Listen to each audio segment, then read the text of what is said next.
Ya da Kur'an-ı Kerim'de uca Allah başka bir ayesinde buyurur ki Allah kimin dostudur? Kimin velisidir? Allah Bismillahirrahmanirrahim. Allahu veliyyüllezine amenu. Bak veli sözü dost demektir, yardımcı demektir. Burada bir şey diyeyim ki veli sözünün cemi de övliyadır.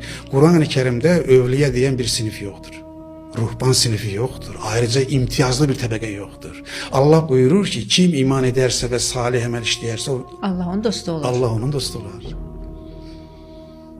Her mümin hem de övliyadır diye cemde işledi. Övliya veli sözünün cemidir. Her mümin yani kim bakın dikkat edin burasında iman eden ve salih amel işleyenlerin dostudur Allah. Allahu veliyyüllezine amenu. Allah iman edenlerin dostudur. Peki Allah iman edenlerin dostu olsa, Allah bir insanın dostu olsa ne eder? Ne eder?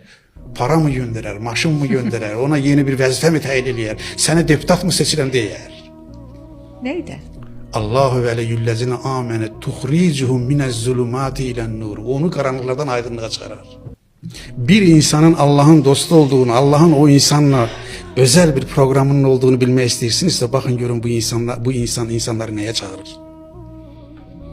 Onda siz marif göreceksiniz Seviz Hanım, onda ilim göreceksiniz, onda tahsil göreceksiniz, onda bir nur göreceksiniz.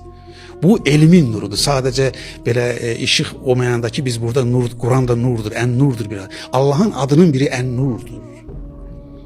Bakın Allah dost olursa bu niye diyor? Bakın Allah bazı adlarını bazı varlıklara da verir. Bakın Allah el-Kerim'dir. Cebrail'e de Kerim deyir. Cebrail hansı melektir? Cebrail vahiy getiren melektir. Neden Allah öz adından bir parçada ona ayırır? Bak Allah el-Kerim deyir, Cebrail de Kerim'dir. Kerim olan Allah.